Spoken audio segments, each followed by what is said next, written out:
Hi, it's Ashwin here.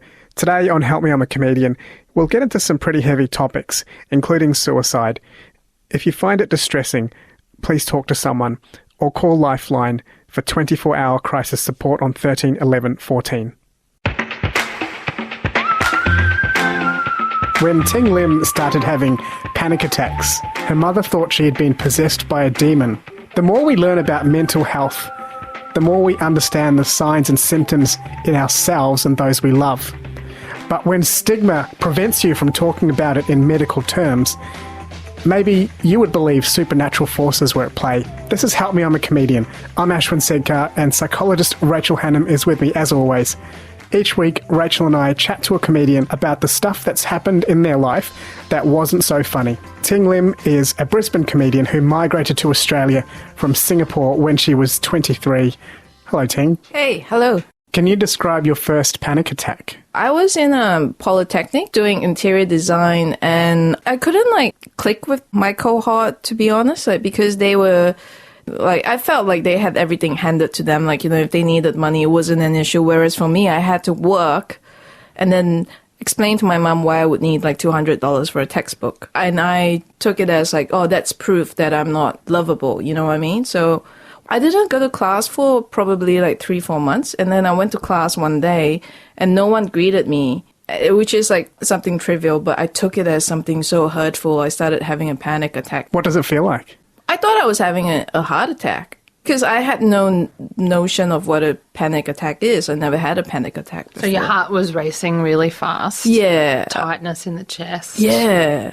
Just getting really breathless. I never knew that it was a panic attack until I came here and saw my therapist. And when I was describing it to her, she was like, that's not a heart attack, that's a panic attack. I was like, oh! So you didn't talk to anybody about it afterwards? No. Rachel, can you shed some light on what a panic attack is and how they happen? Yeah, well, it seems to be a self-reinforcing process in our physiology that we often don't become aware of until it's extremely severe, like it was in your case, where the anxiety, the physiological anxiety, the adrenaline, the fight-flight response of our nervous system is kicking in. It sounds like once you arrived at the Polytechnic, nobody said hello to you, you felt completely out of, like a fish out of water, completely unwelcome, unwanted, alone, alienated. I mean, that's one of the most anxiety-provoking feelings for a human being. We're tribal animals. Right. So to feel so alienated is incredibly anxiety-provoking. So I imagine that at some point your endocrine system started to secrete stress hormones, but you didn't really become aware of it until your heart started pounding in your chest and all the muscles across here tightened up. But, I often teach people who have had panic attacks to catch it earlier. You probably just ignored it and didn't realise it until it was really intense. That was what my therapist said. She said because I'm so accustomed to ignoring my feelings because I was growing up with a dad who was also unable to process his feelings, that I couldn't have known that I was panicking till it was too late. Because I used to have that problem where I would be angry, but I wouldn't know that I'm angry until it's much later. It's a very delayed response. Well, I mean, no one showed you how to manage and regulate feelings. Yeah. And it sounds strange, but it's something we need to learn when we're children from the adults. Yeah. And if they don't teach us, then we don't know how to do it. Because I was always on the lookout for what's going to happen. Do I have to just go out of the house? Do I have to just just be in the bedroom for a little bit? Or That's called hypervigilance. You've probably heard that term. Yeah. And if we're living in a hypervigilant state for most of our childhood, then that just becomes our normal state, right? That sort of muffles our feelings. Yeah. And we don't really notice them until they get extremely intense. Yes. Was that hypervigilance brought on because your dad was an alcoholic, so you had to be more on edge around him? Yes, in a way, yes. But also, it was also kind of how my siblings would react to that, how my mom would react to that, the whole situation as well. What's going on? Are they arguing? Is my sister, is she crying? Because when you're drunk, you don't really know what you're doing. And so it's always being vigilant trying to see what's happening, trying to calculate what's the next step I should take and stuff like that. Drunk people are unpredictable. Their inhibitions have been lowered and you don't know what they're going to do. No, and it's always like that constant walking on eggshells pretty much. Did he drink at home? He did, but he wasn't bad at the start. And I think it got worse as it continued. Do you know what was behind it? Was he very stressed at work, or did something happen to make his drinking worse? I think he came from a family that was really harsh. Like the stories that he would tell me about his mom and the way she would discipline him. I was like, wow, that is horrific. Traumatic. Yeah. And he doesn't express, he's a man of his generation. He was very stoic. He never really talk about his feelings. And I think because of that, alcohol was one way to just, make things easier for him as well. But couldn't handle vulnerability. Yes. Yeah. And like, I think like with the therapy sessions as well, like seeing him from this person to like having empathy took a long time for that to happen. Because you were angry at the start, resentful towards him. Yeah, very angry. I was also asking like, why? Why is this happening to me? Like, why me? Like, what did I do to It's deserve confusing this? for a child who will come into the world expecting to be loved and protected. Yeah. And so it's really confusing when you grow up with a dad like that. I think, like, coming here as well was, I kind of needed to get away, but I didn't know exactly why until I started unpacking the trauma. Because it became more clear to me, because I was extremely unhappy in Singapore, but I had no idea why I was angry all the time. I was like snapping at things. I was like constantly angry. Were you a bit depressed? Yeah, I would say so, yeah. But I think the anger kind of made it hard for me to know that I was depressed because I was so angry. Yeah. And that's probably good. The anger probably kept you energized to some extent. Yeah. Which, I wasn't like sad or like crying. I was just like losing my cool. So, yeah, Ting is my name, and I want to clear up this thing, right? It's a Chinese name. Like, every Chinese name has a unique meaning, right? Like, my sister's name, Ru, it means may peace and harmony surround your life, and that's a beautiful name. My name means food court. I found this out on Google Translate when I was really drunk. I was so drunk that night. I called my mom and I was like, did you call me food court? And my mom was like, no, why would I call you food court? That's crazy. And I was like, all right, what does my name mean then? And she said to me, great family restaurant. What a ripper. What kind of insights did you get into that as you went through therapy? We went through my story a few times, and then like she said like anger is my default. Like, you have fight or flight, and my instinct is to fight.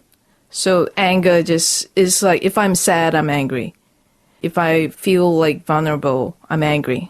It's so much easier to cope because that's the emotion I grew up with, and that was how I learned how to express my vulnerable side or my sad, or when I'm sad. I read a beautiful quote yesterday about anger that said, anger can give us the energy we need to set boundaries with love and vulnerability. Yeah. Which I think is a really conscious use of anger.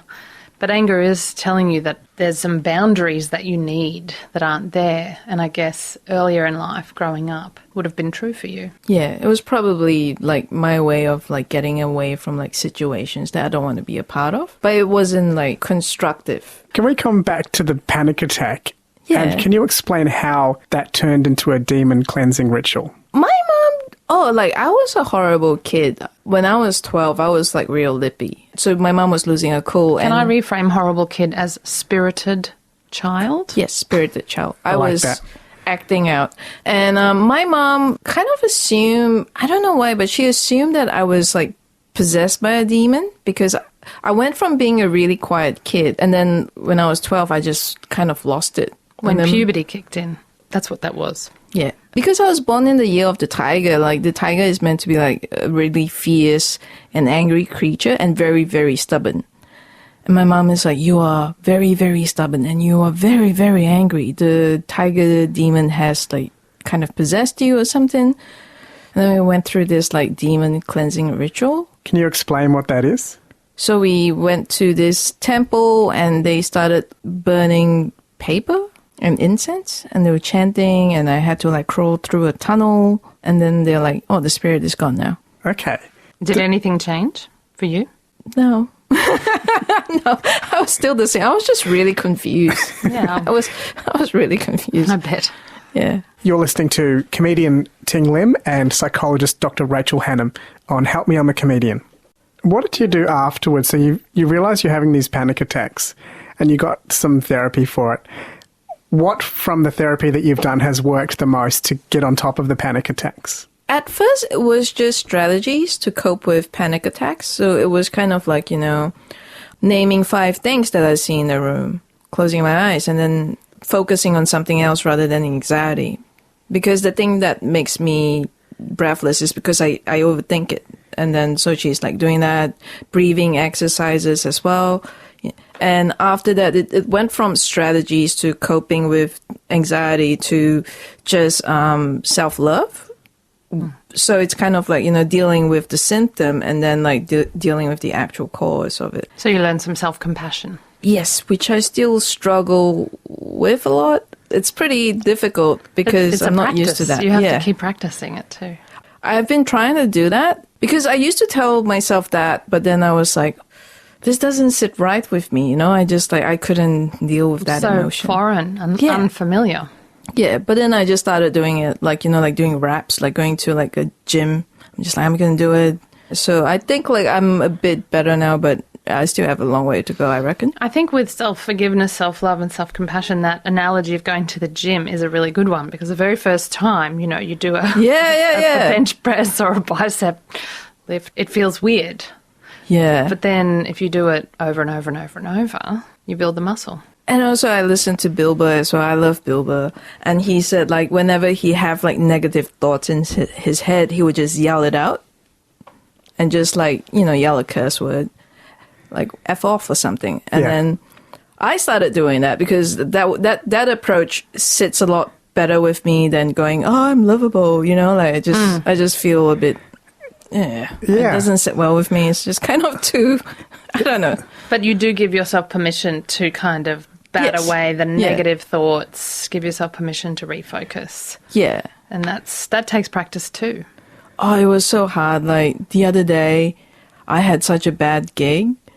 I was like contemplating. I was like, am I doing the right thing? I had a bad gig. Like, is this, like, you think you can do this? You think you're funny? You know what I mean, Ashwin? And then when you're in a spiral, though, like the worst thing is like spiraling more and more and more. And then why am I thinking this? To like, oh, you even think you're funny? Like, blah, blah, blah, blah, blah. It just becomes really negative after a while. It gets a life of its own, all that negativity, doesn't it? Because you give it energy. Yeah. I also find to develop equanimity to not get upset, because I have the same experiences after a bad gig. It doesn't stay at the surface. It gets to your identity. So you think, oh, I can't do this. Yeah. But if you cultivate that equanimity so you're not buffeted by those bad gigs, it's almost like you can't take too much joy with the good gigs either. You have to sort of go, look, I'm just a chilled human. Whatever happens, if life goes well, if life goes bad. It's like a very Zen approach. Like, because most times I'm okay, but then there are some times when it just hits me and I get really upset by that because I'm like, no, I'm actually okay with this. Why am I so like weak all of a sudden? Like, why is my defense gone? This might be a good place to talk about shame, because the easiest definition of shame is a negative focus on the self. And, I've said it before on this show, I think, that we have shame about our shame. And no one likes talking about it, and even the word can give us this terrible kind of visceral response. But if all shame is a negative focus on the self, then that's what we're talking about. We've all had it. We can all bounce back from it. The only people who don't have it are psychopaths, so it's good to know you're not one. Yeah. And it's just, this is the resilience we need to build against shame, so that when it hits us and we get into that negative mindset towards ourselves, we need to find ways to kind of come back from that. How do we develop resilience, or how do we develop a healthy attitude towards shame? The essential first step is identifying when we're in it, right, which is what you've just been talking about. So to recognise that I've now turned against myself, I've got this negative focus on the self, give it a name, that's called shame. And it's normal, everybody has it. And once we know we're in it, then we can get a bit of distance from it, and we can give ourselves permission in some form or another to refocus, develop equanimity, bat away those negative thoughts, give ourselves a bit of compassion and empathy, and maybe transform it into guilt or learning, which is much healthier. So the guilt side is, have I actually done anything wrong to hurt anybody in any way? If the answer is yes, okay, what am I going to do about it? Do I say sorry? Do I make it up to the person? Or is there something I can learn instead of being ashamed?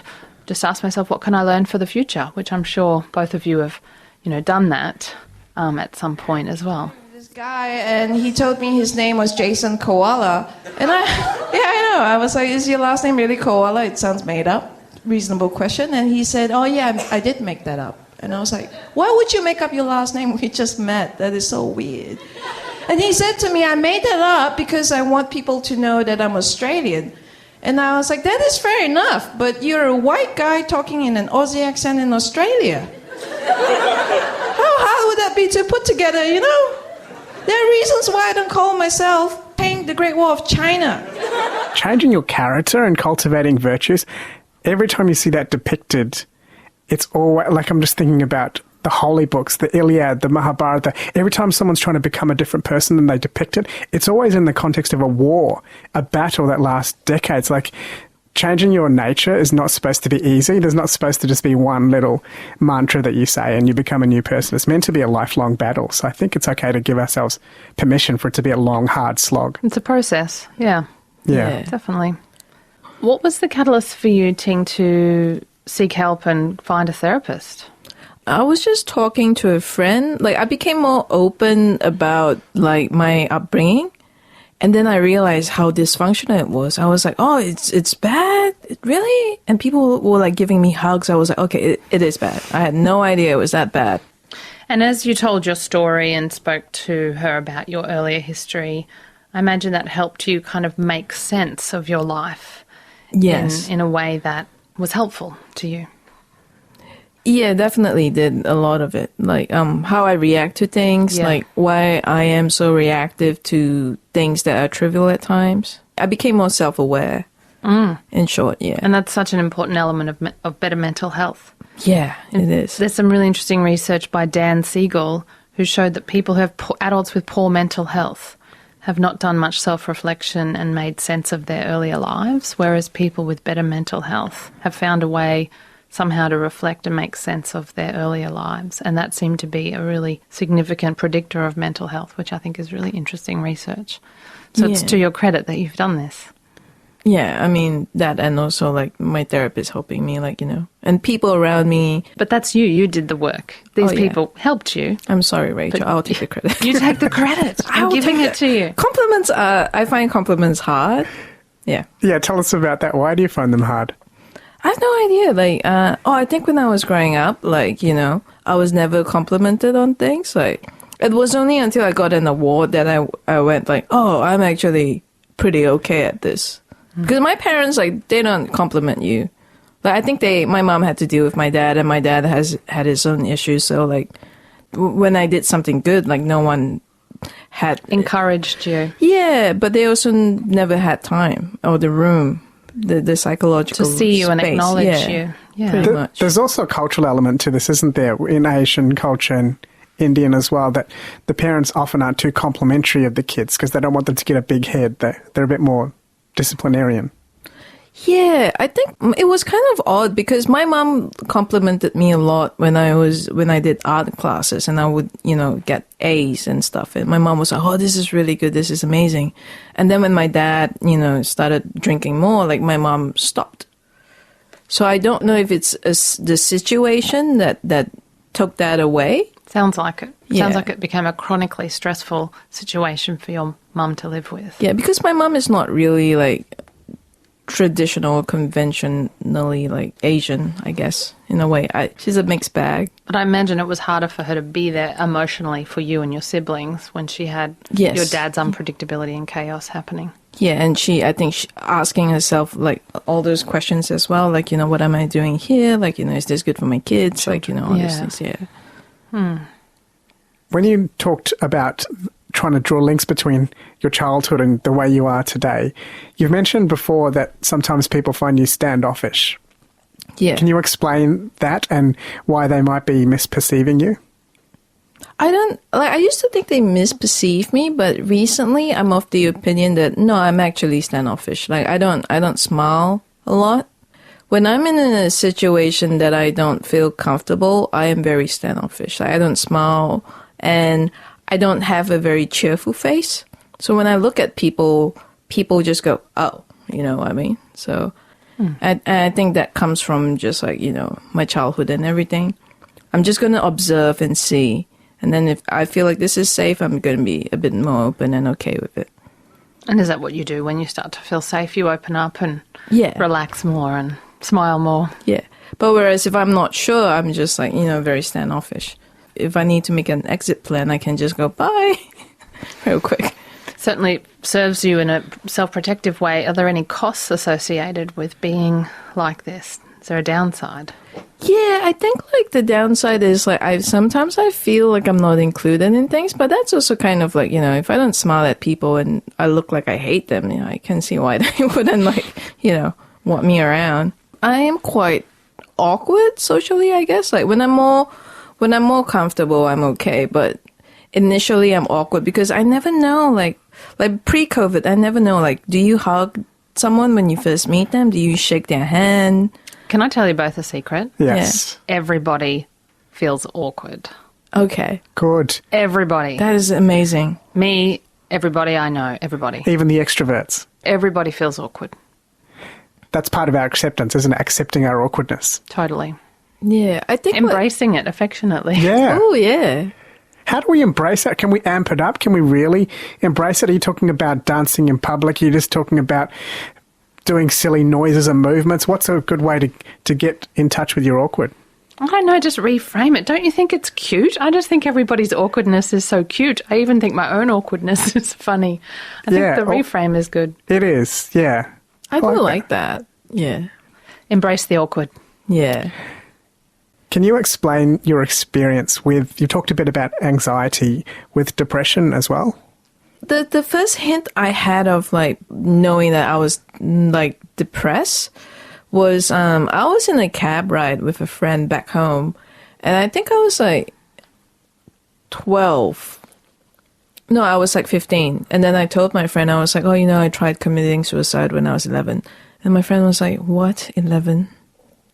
That's so young. And I realized that, oh, okay, I'm actually like depressed. I didn't really commit suicide. I just thought about it a lot one night. And I was like wounding myself up. I was like, if I go through with this, like, you know, things will be better for me. Like I was in a very dark place at 11. So I didn't realize how bad it was until I blurted it out one day. Fortunately. You know, that was an important step on your journey, was telling somebody. I didn't know that. I just thought, I just felt comfortable with her. And you trusted her enough to tell her. Yeah, I did. I think she was the first person I could really open up to. And she was with me at the pivotal point in my life when, like, you know, my dad was, the disease, his alcoholic disease became worse. And she was there with me every step of the way. So it was almost like I had her and her family. They were like a benchmark of like what was a supportive family, like seeing that. She never really go like, oh, you poor thing. Like, you know, it was a lot of empathy, but not sympathy, which was something, because I was cynical as well, that really worked with me. And there was no like treating me as a victim. It was always like, all right, you know, this is tough, but let's go do something else. And that worked for me because it normalized how I felt. And in a way, I don't know if she knew how to deal with it, but that was her way of dealing with it with me. And it made me feel more comfortable telling her because there was not a lot of emphasis on me. It was always shared. Like if I was upset, she'd be like, oh, let's go do something else. Like, let's try to be happy. Let's go to the amusement park. And she kind of like, I guess in a way, subconsciously taught me how to regulate my emotions a bit better. Yes, sounds like it. I never used to think that it was possible though. Like for me, like when they first diagnosed me, and I was like, oh, okay, that's my life now. I can't change it. And she's like, no, you can't change it. What are you talking about? I was like, oh yeah, I can change it. I was like, that diagnosis will go with me to the grave. We can heal from depression. We can heal from trauma. We can heal from anxiety. We can change our attachment style. Our brains are amazing. Can you tell us anything else that helped you to cope with depression? Like really, it was just the way I saw myself, you know? The narrative that I saw myself when I was growing up was that, why is this happening to me? Like, why am I growing up here? Like, I'm unlovable, you know, I'm the cause of everything that's happening in this family. Like, I should be dead. Like, I shouldn't be alive. Like, why? Like, maybe if I die, everything will be okay. That's the ultimate negative focus on the self, isn't it? Yeah. I shouldn't even be here. Yeah. But most people don't realise, so I'll put it on the record, that shame is at the heart of depression, always. So shame is a negative focus on the self, and healthy guilt is a reflective focus on your actions or behaviour. So you can transform shame into guilt, and I think it's a very effective strategy when you're feeling negatively towards yourself, feeling bad, feeling depressed. And if you can figure out what are the thoughts, what am I ruminating about here? And then very often I'll say to my clients, okay, so your sister said this and this and this to you, and this is a session from the other day, and you got really defensive, and now you feel really ashamed of yourself. Did you actually do anything wrong? She said, well, I got a little bit defensive. I said, well, who wouldn't, you know? But did you actually do anything wrong, particularly harmful? Did you scream at her? Did you slam the phone down? Did you give her a, you know, negative thing on social media? No, she didn't do any of those things. So she realised she didn't have anything to feel guilty about. And the shame was because she it's contagious, and she started focusing negatively on herself like her sister had been to her. And when you see the difference between shame and guilt, and that guilt is adaptive, it means I can go and say sorry, but she didn't have anything to say sorry for. So she could sort of just let it go. She transformed shame into guilt, then realised there was nothing to be guilty about, and let it go.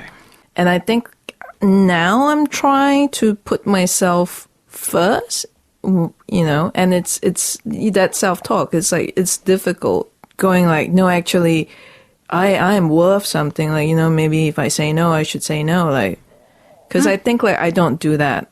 And as a result, like I get angry about a situation later because I didn't voice up. You ignored some deeper feelings inside of you. And then I put myself through situations and I was like, why would I say yes to this? Like, what is wrong with me? Because you're ignoring the fact that deep down you had something and you're saying, no, I don't really want to do this. Yeah. I think a lot of us are taught to ignore our deeper feelings because we're taught to repress our feelings. So we lose touch with our needs and with our intuition. What are things like now between you and your parents? I don't think my parents really acknowledge, you know, that whole episode of my childhood. And it used to really upset me because, like, if they acknowledged that it happened, that it was, you know, it wasn't fair for me or anything like that, it kind of validated my feelings, right? Because they were my parents. At the end of the day, I do care about what they think. And I used to take it so badly. I was like, how can you say that that never happened? How could you accuse me of lying? Like, why would I lie about this? That's insane. Now I just take it as, like, you know, that's their way of dealing with it, you know. They're doing their best. Yeah. That's all they can do. It took me a while to be okay with that as well. Like, yeah, that is what it is, really. You've developed much deeper understanding of a lot of things that they probably haven't. They probably don't understand it in the way you do. Yeah, I think being away from the situation really gave me the room to explore. Because I wasn't in a stressful situation. I could actually, like, slowly try to piece things together. And I never had to go back home and live that. Yeah, I agree with you. I often observe that people often don't do their deep sort of inner work when they're in their 20s. It's more likely to happen in their 30s or 40s or 50s. And I think it's similar to the physical distance is the temporal distance, you know, from their earlier experiences, to be able to look with that distance and go, okay, now I need to make sense of this. Yeah. Comedian Ting Lim and psychologist Dr. Rachel Hannam, thank you to you both for coming in. Thanks, Ashwin. Thanks, Ting. Thank you. On ABC Radio, this was Help Me, I'm a Comedian. If the conversation today has made you want to talk to someone, Lifeline provides 24-hour crisis counselling. Their number is 13 11 14, or you can find other resources at beyondblue.org.au. Alternatively, you can speak to your GP now and arrange Medicare-supported sessions with a psychologist. You can find this and all of our other interviews on the ABC Radio website, abc.net.au/radio/programs/editor's choice. I'm Ashwin Segkar. See you next week.